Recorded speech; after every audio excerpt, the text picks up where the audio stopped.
आज प्यारे बच्चों हम लोग सीखेंगे बोर्ड एग्जाम में पूछे जाने वाले बहुविकल्पीय प्रश्नों को। तो आइए देखते हैं हम लोग। ये कक्षा 10 गणित से है, जो इंपॉर्टेंट बहुविकल्पीय प्रश्न है आज हम लोगों ने लिया है इस सेशन में। तो आइए देखते हैं पहला क्वेश्चन क्या है। पहला क्वेश्चन है, यदि संख्याओं 306, 657 का HCF कितना है? HCF 9 है तो एलसीएम होगा, यानी हम लोग को इसमें एलसीएम ज्ञात करना है। तो यहाँ पर ये क्या हो गया प्यारे बच्चों? ये हो गया हमारी पहली संख्या हो गई, ये क्या हो गई? दूसरी संख्या हो गई। ये HCF मींस क्या हो जाएगा? ये हमारा क्या हो जाएगा? मासा हो जाएगा। और ये हमारा क्या हो जाएगा? लासा हो जाएगा, यानी लघुत्तम समापवर्त। फार्मूला क्या होता है प्यारे बच्चों? यहां से होता है, हम लोग फार्मूला जानते हैं, लासा गुणे मासा, लासा गुणे मासा बराबर पहली संख्या गुणे दूसरी संख्या। तो यहां से सबसे पहले अब हम लोग ये जान गए कि लासा गुणे मासा बराबर पहली संख्या गुणे दूसरी संख्या। तो यहां से हम लोग देखिए लासा हम लोग को ज्ञात करना है, ऐसे लिख देंगे लासा बराबर, तो लासा बराबर क्या होगा? पहली संख्या गुणे दूसरी संख्या बटे क्या हो जाएगा? मासा। अब यहां से हम लोग ध्यान से देखेंगे तो देखिए पहली संख्या क्या है? 306 है, और फिर उसके बाद में गुणे दूसरी संख्या क्या है? 657 है, बटे का मासा क्या है? 9 है। तो अब यहां से ध्यान से देखेंगे, इसमें क्या होगा? 6 3 9, ये 9 से कट जाएगा तो इसको काट देते हैं। 9 का 9 और 9 त्रिक 27, और बचेगा कितना? 30 में से 27 जाएगा, बचेगा 3, और ये 6 मिलाकर के 36 हो जाएगा। 9 चौका 36 हो गया। आ गया हमारा 34 गुणे 657। अब देखिए 7 चौक 28, तो पहला अंक इकाई का अंक होगा तो सब में 8 8 है, इसलिए हम लोग पूरा गुणा कर लेंगे। तो यहां देखिए 657 और गुणे क्या हो जाएगा? 34, गुणा कर लेते हैं। 4 7 28 हासिल का आ गया आपका 2, 4 5 20 और 2 22, फिर से आ गया हासिल 2, 4 6 24 और 2 मिलाकर के क्या हो गया? 26 हो गया। 3 7 21 के 1 फिर से हासिल आ गया 2, 3 5 15 और 2 मिलाकर के हो गया 17, फिर से हासिल आ गया 1, और 3 6 18 और 1 मिलाकर के क्या हो गया? 19। अब जोड़ देते हैं इसको, तो ये आ गया 8, 2 और 1 क्या हो जाएगा? 3, 7 6 हो जाएगा 13, और 9 2 11 और 1 हासिल मिलाकर के 12, और फिर यहां से 1 और हासिल लेके आ गया, यानी 22,338। क्या आ गया प्यारे बच्चों? 22,338। देखिए 22,338 कहां है? तो 22,338 हमारा दूसरे नंबर विकल्प में है, अर्थात हमारा ये दूसरा नंबर विकल्प सही है। आइए प्यारे बच्चों नेक्स्ट क्वेश्चन पर चलते हैं। नेक्स्ट क्वेश्चन क्या है? द्विघात बहुपद x² + 7x + 10 के शून्यक होंगे, यानी क्वेश्चन कह रहा है x² + 7x + 10 के शून्यक होंगे। तो आइए देखते हैं, ज्ञात कर लेते हैं इसको। तो ये क्या हो जाएगा? x² लिख सकते हैं, इसको प्लस का लिख सकते हैं 7x प्लस का 10 इक्वल टू इसको मान लेते हैं 0। ठीक, तो अब यहां से ये देखिए 10 सेकंड में 10 हो जाएगा, और ये 5 दूनी 10, यानी 5 2 7 हो जाएगा। तो x² प्लस यहां से क्या हो जाएगा? 5x प्लस का क्या हो जाएगा? 2x प्लस का 10 इक्वल टू 0 हो जाएगा। तो अब यहां से ध्यान से देखेंगे, इसमें क्या कैरी होगा? क्या कॉमन होगा? x कॉमन होगा, तो यहां बचेगा x प्लस का 5 बचेगा, और यहां से क्या कॉमन होगा? प्लस का 2 कॉमन होगा, तो क्या बचेगा? x प्लस का 5 कॉमन बचेगा, तो यहां से क्या हो जाएगा? 0। पूरे में कॉमन क्या होगा? x प्लस का 5, यानी x प्लस का 5, और बचेगा क्या? x प्लस का 2 और इक्वल टू 0। तो एक बार इसको लिख सकते हैं x प्लस का 5 इक्वल टू 0, और एक बार लिख सकते हैं x प्लस 2 इक्वल टू 0। तो यहां से जब हम 5 को पक्षांतर करेंगे तो क्या मिलेगा? x इक्वल टू माइनस का 5 मिलेगा, और यहां से 2 को पक्षांतर करेंगे तो x इक्वल टू -2 मिलेगा। तो यानी इसके शून्य क्या होंगे? -5 और -2, तो दोनों संख्या माइनस होगी, यानी ये और दूसरा नंबर विकल्प हमारा सही है। आइए चलते हैं प्यारे बच्चों नेक्स्ट क्वेश्चन की तरफ।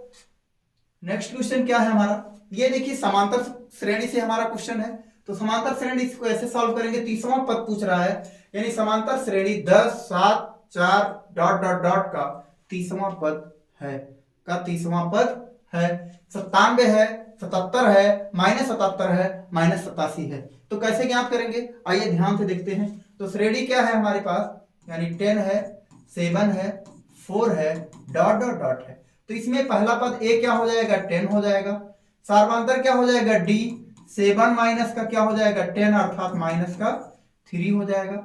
यानी इक्वल टू केस ना पूछ रहे हैं, तीसरा पद पूछ रहे हैं। तो यहां से ध्यान देखेंगे A N equal to formula क्या होगा a plus n minus 1 into D. याद रखिएगा प्यारे बच्चों, इसी फार्मूले से हम लोग इस क्वेश्चन को सॉल्व करेंगे। तो ए एन इक्वल टू यानी A30 इक्वल टू क्या हो जाएगा, a की वैल्यू है हमारा 10 प्लस यहां से क्या हो जाएगा n की वैल्यू 30 माइनस का 1 ये हो जाएगा, और इंटू डी कितना है, d का मान माइनस का 3 है, ये हो गया। तो अभी यहां से क्या हो जाएगा 10 हो गया, ये प्लस यहां से क्या हो जाएगा 30 में से 1 जाएगा तो कितना हो जाएगा 29 हो जाएगा, और गुणे का क्या हो जाएगा माइनस का 3 हो जाएगा। तो अब यहां से ध्यान से देखेंगे, जब ये प्लस और ये माइनस गुणा करेंगे तो माइनस हो जाएगा, तो 10 माइनस क्या करेंगे तो 9 त्रिक क्या हो जाएगा 27, और 3 दूनी 6 और 2 क्या हो जाएगा 8, अर्थात 10 में से जब 87 जाएगा तो क्या मिलेगा माइनस का 77। तो माइनस का 77 देखिए कौन से विकल्प में उपलब्ध है हम लोग को, ये विकल्प नंबर 3 में दिया गया है, अर्थात हमारा विकल्प नंबर 3 सही है। तो इस तरीके से प्यारे बच्चों हम लोग बहुत ही आसानी से क्वेश्चंस को सॉल्व कर पाएंगे। वीडियोस को आप लोग शेयर कर दीजिएगा, ज्यादा से ज्यादा बच्चों तक वीडियोस को पहुंचाइएगा। ये देखिए नेक्स्ट क्वेश्चन क्या है, यदि एक वृत्त का परिमाप और क्षेत्रफल संख्यात्मक रूप से बराबर हो तो उस वृत्त की त्रिज्या ज्ञात कीजिए। यहां पर क्वेश्चन पूछ रहा है कि किसी वृत्त का परिमाप जो है उसके क्षेत्रफल के संख्यात्मक मान के बराबर है तो उसकी त्रिज्या क्या होगी। तो यहां से ध्यान से देखेंगे, हम लोग जानते हैं, क्या जानते हैं, वृत्त का परिमाप बराबर यानी वृत्त का परिमाप अर्थात वृत्त की परिधि, कंफ्यूज मत होइएगा प्यारे बच्चों, वृत्त का परिमाप बराबर जो वृत्त की परिधि होती है उसी परिधि को क्या कहते हैं, परिमाप कहते हैं। तो वृत्त का परिधि बराबर फार्मूला क्या होता है 2 पाई r होता है, और बराबर करेंगे किसके बराबर है, क्षेत्रफल के बराबर है। तो वृत्त का क्षेत्रफल का फार्मूला क्या होता है पाई r स्क्वायर होता है। तो यहां से ध्यान से देखेंगे, पाई से पाई क्या होगा कैंसिल हो जाएगा, और फिर उसके बाद में ध्यान दीजिएगा, और इस एक r से ये एक r कैंसिल हो जाएगा, तो r बराबर क्या मिलेगा हमको 2 मिल गया। यही प्यारे बच्चों हम लोगों को ज्ञात करना था कि उसकी त्रिज्या क्या होगी। तो त्रिज्या ये देखिए 2 मात्रक, यानी उसकी त्रिज्या कितनी होगी 2 मात्रक होगी। आइए नेक्स्ट क्वेश्चन की तरफ चलते हैं। नेक्स्ट क्वेश्चन क्या है हमारा, नेक्स्ट क्वेश्चन है संख्याओं, इतनी संख्या ढेर सारी संख्या दी गई, इसमें बहुलक ज्ञात करना है। तो इसमें बहुलक ज्ञात करने के लिए बेटा सबसे आसान है, जो संख्या सबसे ज्यादा बार दी गई हो वही क्या हो जाएगा उसका बहुलक हो जाएगा। तो इसमें ध्यान से देखेंगे, एक है, ये एक है, यहां से एक है, एक है, एक कितनी बार दिया गया है प्यारे बच्चों 4 बार दिया गया है। और चेक कर लेते हैं, एक हमारा 4 बार दिया गया है, 4 देख लेते हैं, 1 2 3 4 5, ये देखिए 4 हमारा 5 बार दिया गया है। अब देखिए यहां से 2 2 बार दिया गया है, 3 2 बार दिया गया है, यानी सबसे ज्यादा बार क्या दिया गया है 4 दिया गया है, यानी इसका बहुलक क्या होगा 4 होगा। ये विकल्प हमारा सही होगा। बहुलक अगर आ गया आपके पेपर में तो समझ लीजिए वेरी सिंपल, बहुत ही आसानी से आप लोग 1 नंबर ले जाएंगे। तो आइए आगे देखते हैं, फिर से वही क्वेश्चन आ गया। अभी हम लोग जो सबसे पहला वाला क्वेश्चन सॉल्व कर रहे थे, यदि संख्या 336 तथा 54 का HCF यानी मासा 6 है तब एलसीएम ज्ञात कीजिए। प्यारे बच्चों घबराइएगा नहीं, ये हमारा क्या है, ये पहली संख्या है, ये क्या है पहली संख्या है, और ये क्या है दूसरी संख्या है, और ये क्या है मासा है, क्या है मासा है, और ये हमको लासा ज्ञात करना है। एक चीज ये ध्यान दीजिएगा कि जब भी एग्जामिनर हमसे क्या पूछे ये HCF और एलसीएम दे दे तो हमको घबराना बिल्कुल नहीं है। तो आइए ध्यान से देखते हैं, अभी अभी हम लोगों ने फार्मूला लिखा था, तो यहां से फार्मूला क्या हो जाएगा, लासा बराबर क्या होगा, लासा बराबर हो जाएगा पहली संख्या गुणे दूसरी संख्या बटे क्या हो जाएगा मासा, बटे क्या हो जाएगा मासा। तो पहली संख्या क्या है प्यारे बच्चों, पहली संख्या है हमारा 336, और दूसरी संख्या कितनी है 54 है, कितना है 54 है, और फिर उसके बाद में मासा क्या है, मासा 6 है। तो यहां से ध्यान से देखिए, ये कट जाएगा, कटेगा कैसे ध्यान से देखेंगे, 6 का नाम 6 और 6 9 54 कट गया। अब यहां से ध्यान से देखिए 9 का 336 में गुणा कर दीजिए, 336 और गुणे क्या कर दीजिए 9, तो गुणा करेंगे तो क्या होगा 9 छक 54 के 4 हासिल आ गया 5 और 9 त्रिक 27 और 5 क्या हो जाएगा 32 हासिल आ गया 3 और 9 त्रिक 27 और 3 क्या हो जाएगा 30, यानी 30 24 3024। ध्यान से देखेंगे 3024 आपको विकल्प नंबर 2 में मिल जाएगा, अर्थात हमारा विकल्प नंबर 2 सही है। आइए चलते हैं नेक्स्ट क्वेश्चन की तरफ। नेक्स्ट क्वेश्चन क्या है प्यारे बच्चों, यहां से ध्यान से देखेंगे ट्रिग्नोमेट्री से ये क्वेश्चन है। तो ट्रिग्नोमेट्री से क्वेश्चंस को कैसे सॉल्व करेंगे, यहां पर ध्यान से देखिए cos a इक्वल टू क्या दिया है 1/2, क्या दिया है cos a इक्वल टू 1/2। तो यहां पर हम लोग इस क्वेश्चन को दो तरीके से लगा सकते हैं, चाहे पाइथागोरस थ्योरम से लगा लें, पाइथागोरस थ्योरम से लगा लें, और चाहे एंगल ज्ञात करके यानी कोण ज्ञात करके लगा लें। तो हम लोग यहां पर कोण ज्ञात करके क्वेश्चन को सॉल्व करेंगे। तो आइए ध्यान से देखते हैं। तो यहां से यह हो जाएगा, ध्यान से देखेंगे cos a इक्वल टू 1/2। तो यहां से ध्यान से देखेंगे cos a और cos a यानी cos में 1/2 किसका मान होता है 60 अंश का मान होता है। किसका मान होता है 60 अंश का मान होता है। तो cos क्या हो गया 60 अंश। तो a इक्वल टू क्या मिल जाएगा हमको 60 अंश। क्या मिल गया a इक्वल टू मिल गया हमको 60 अंश। तो अब यहां से हम लोगों को ज्ञात करना है, ध्यान से देखिएगा। तो ये हो जाएगा tan 2a, क्या हो जाएगा tan 2a है। तो यहां से ये हो जाएगा tan 2 इंटू क्या हो जाएगा 60 हो जाएगा। तो अब ये बचेगा, हो जाएगा हमारा tan का 120 डिग्री हो जाएगा। अब इसको लिख पाएंगे tan 90 प्लस थीटा, यानी 90 प्लस 30 लिख पाएंगे। 90 प्लस थीटा 90 और 30 क्या हो जाएगा 120 हो जाएगा। अब 90 माइनस थीटा, ध्यान से 90 प्लस थीटा, इसमें क्या होता है अल्फा पॉजिटिव होता है, इसमें क्या होता है साइन और कॉस, साइन और कोसेक क्या होता है कोसेक पॉजिटिव होता है। यहां पर साइन और कॉस पॉजिटिव होता है, यहां पर क्या हो जाएगा टी टेन और कॉट पॉजिटिव होता है, यहां पर सेक और कोसेक पॉजिटिव होता है। तो अब यहां से ध्यान से देखेंगे 90 प्लस थीटा, तो 90 प्लस थीटा यानी ये 90 डिग्री इसके इधर ही आएगा 90 प्लस थीटा, यानी दूसरे कोऑर्डिनेट में है। तो यहां पर हम लोग को पता है साइन और क्या होंगे कॉस पॉजिटिव होंगे, साइन और कॉस पॉजिटिव होंगे। तो साइन और कॉस पॉजिटिव होंगे, बाकी सब नेगेटिव होंगे। तो यहां से ध्यान से देखेंगे तो ये क्या हो जाएगा -10 का क्या हो जाएगा 30 डिग्री हो जाएगा। अब 30 अंश का मान क्या होता है, tan 30 अंश का मान क्या होता है, tan 30 अंश का मान क्या होता है प्यारे बच्चों। तो tan 30 अंश का मान होता है -1/√3, यानी 1/√3 होगा, लेकिन इसके साथ माइनस लगा है तो क्या हो जाएगा -1/√3 हो गया, यानी ये भी विकल्प नंबर 2 में मौजूद है, अर्थात हमारा विकल्प नंबर 2 सही है। आइए चलते हैं नेक्स्ट क्वेश्चन की तरफ। नेक्स्ट क्वेश्चन क्या है, दो बिंदुओं निर्देशांक ज्यामिति से यह क्वेश्चन है प्यारे बच्चों। दो बिंदुओं के बीच की दूरी होगी, तो दो बिंदुओं के बीच की दूरी होगी, यहां पर आपको फार्मूला याद करना होगा। फार्मूला नहीं याद करते हैं तो ध्यान से देखिएगा। तो यहां से दो बिंदुओं के बीच की दूरी बराबर ऐसे लिखेंगे, दो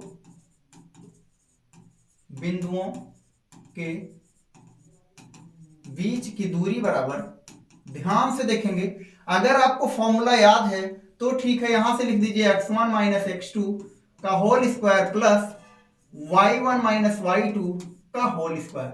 यहां पर इसको इस तरीके से भी लिखा रहेगा प्यारे बच्चों, ये लिखा रहेगा x2 माइनस x1 का whole square plus y2 minus y1 का होल स्क्वायर। दोनों तरीके से लिख सकते हैं, किसी भी फॉर्मूले में हमको घबराना नहीं है प्यारे बच्चों।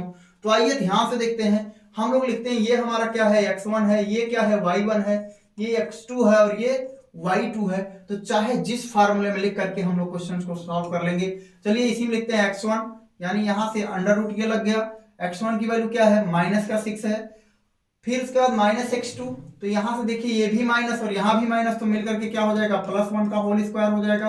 प्लस यहां से ध्यान से देखेंगे y1 क्या है प्यारे बच्चों, तो y1 है 7, क्या है 7 अर्थात 7, और माइनस y2, तो y2 देखेंगे -5 और यहां माइनस पहले से है, तो ये प्लस क्या हो जाएगा 5 का होल स्क्वायर। अब प्यारे बच्चों हम लोग ध्यान से देखेंगे यहां से, अब देखिए एक में सिर्फ 6 जाएगा तो कितना बचेगा -5 का होल स्क्वायर। फिर यहां से प्लस ये 7 और 5 क्या हो जाएगा 12 का होल स्क्वायर। तो अब यहां से ध्यान से देखिएगा, ये 5 का स्क्वायर होगा तो क्या हो जाएगा 5 × 25 हो जाएगा, 12 का स्क्वायर होगा तो 144 हो जाएगा। तो ये देखिए ध्यान से जोड़ लीजिए इसको, तो क्या होगा 5 और 4 क्या हो जाएगा 9 हो जाएगा, 4 और 2 क्या हो जाएगा 6 हो जाएगा, और ये 1 हो जाएगा।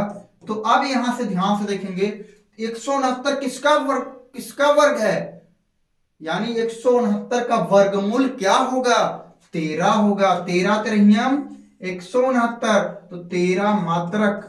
तो ध्यान से देखिए कौन से विकल्प में 13 मात्रक मौजूद है, तो 13 मात्रक हमारा कौन से विकल्प में है, पहले विकल्प में है, अर्थात इसलिए हमारा पहला विकल्प सही है। आगे चलेंगे नेक्स्ट क्वेश्चन की तरफ।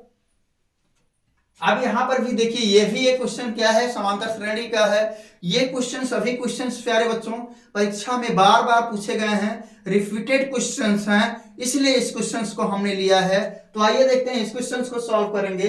तो समांतर श्रेणी यहां से ध्यान से देखेंगे, एपी में क्या दिया है, यानी दिया है 3, 8, 13 और 18 दिया है, यानी 3, 8, 13, 18 दिया है। पूछ रहा है कि कौन सा पद 78 होगा, कौन सा पद 78 होगा। तो यहां से ध्यान से देखेंगे, यानी ये L इक्वल टू दिया है, यहां से ध्यान से देखेंगे A इक्वल टू क्या हो गया, A इक्वल टू यहां से हो गया, ऐसे मान लीजिए यहां 78 दिया है, तो अब A इक्वल टू क्या हो गया 3 हो गया। D इक्वल टू क्या होगा, दूसरे पद में से पहले पद को घटा देते हैं, तो 8 माइनस का क्या हो जाएगा 3 हो जाएगा, तो बचेगा कितना 5, ये आ गया। और L इक्वल टू अंतिम पद क्या मिल गया हमको 78 मिल गया, यही हम लोग को ज्ञात करना है। तो अब यहां पर फॉर्मूला क्या होगा प्यारे बच्चों, L equal to A plus n minus 1 into D, n minus 1 into D. तो यहां देखिए हमको L मिला है, A मिला है और D मिला है, लेकिन n नहीं मिला है, n ही हम लोग को ज्ञात करना है। तो यहां से ध्यान से देखेंगे ये हो गया 78 और A की वैल्यू क्या हो गई 3 हो गई, प्लस n की वैल्यू क्या हो गई हमको ज्ञात करनी है -1, और D की वैल्यू क्या हो गई 5 हो गई। तो अब यहां देखिए 3 को इधर पक्षांतर करेंगे तो 78 माइनस का क्या हो जाएगा 3 हो जाएगा, और equal to n minus 1 into क्या हो जाएगा 5 हो जाएगा। तो यहां देखिए 78 में से यानी 78 में से 3 जाएगा तो कितना बचेगा 75 बचेगा, और इक्वल टू n माइनस का 1 इंटू क्या है 5 है। 5 से इसको काट दो, 5 एकन्नम 5 और यानी 5 एकन्नम 5 और बचेगा यहाँ से 2 और ये 25 हो जाएगा, तो 5 बचे 25, तो यानी हो जाएगा हमारा n माइनस 1 इक्वल टू 15। तो यहाँ से n इक्वल टू क्या होगा 15, और इस 1 को इधर पक्षांतर करेंगे तो क्या आ जाएगा +1 आ जाएगा, तो n इक्वल टू क्या हो जाएगा 16। यानी ये कौन सा पद होगा 16वां पद होगा। कौन सा पद होगा 78 जो है ये 16वां पद होगा, अर्थात ये हमारा विकल्प नंबर 1 में मौजूद है, अर्थात हमारा विकल्प नंबर 1 सही होगा प्यारे बच्चों। अब आइए देखते हैं एक अगला क्वेश्चन क्या है। अगला क्वेश्चन है जब बहुपद, ध्यान से देखिएगा, एक बहुपद दिया है उसमें किसी बहुपद से भाग दिया जाता है तब उसका शेषफल क्या बचता है। इसको बड़ी ही आसानी से हम लोग सॉल्व करेंगे। तो देखिए बहुपद क्या है, x के पावर 4 प्लस x के पावर 3 माइनस 2x के पावर 2 प्लस x प्लस 1 को x माइनस 1 से विभाजित किया जाता है तब शेषफल प्राप्त होता है। तब शेषफल क्या प्राप्त होता है, तो ध्यान से देखेंगे यहां पर हम लोग पहले x की वैल्यू निकाल लेते हैं। x equal to 1 equal to क्या हो जाएगा 0, तो x इक्वल टू कितना मिलेगा 1, x इक्वल टू कितना मिलेगा 1 मिलेगा, और इसी x इक्वल टू 1 को इसमें रख देंगे। तो देखिए क्या है x के पावर 4 प्लस x के power 3 minus 2x square plus x plus 1। प्यारे बच्चों यही सबसे आसान तरीका है शेषफल ज्ञात करने का। तो अब यहां से ध्यान से देखिए, यहां पर 1 रखेंगे, 1 के पावर 4 तो 1 ही होगा, इसकी वैल्यू 1 के पावर 3 हो जाएगा, माइनस 2 1 के पावर क्या हो जाएगा 2 प्लस का 1 प्लस का 1। तो अब यहां से ध्यान से देखेंगे इसकी वैल्यू क्या होगी 1 हो जाएगी, इसकी वैल्यू भी क्या होगी 1 हो जाएगी, ये इसकी वैल्यू भी 1 होगी, और 2 से जब गुणा होगा तो ये -2 ऐसे ही रहेगा, और ये यहां से 1 और 1 क्या हो जाएगा 2, तो ये 2 से ये 2 क्या होगा कैंसिल हो जाएगा, और 1 और 1 क्या हो जाएगा 2 हो जाएगा। तो शेषफल क्या बचेगा, इस बहुपद में अगर x माइनस 1 से भाग दिया जाएगा तो शेषफल कितना बचेगा 2 बचेगा। हमको भाग देने की जरूरत नहीं है, इसी को क्या करना है हम लोग को 0 के बराबर कर लेना है। यानी ये क्या है, इसका एक क्या होगा गुणनखंड होगा। तो जब गुणनखंड होगा तो यह x बराबर 0, x माइनस 1 बराबर उसका क्या उसके बराबर 0 होगा, और यहां से हम लोग x की वैल्यू निकाल करके रख देंगे तो हमको शेषफल मिल जाएगा। यानी ये विकल्प नंबर 2 में मौजूद है, अर्थात हमारा विकल्प नंबर 2 सही है। प्यारे बच्चों, अगर हमारा वीडियोज आप लोगों को पसंद आया हो तो हमारे वीडियोज को लाइक और शेयर जरूर करें और चैनल को सब्सक्राइब करें। धन्यवाद।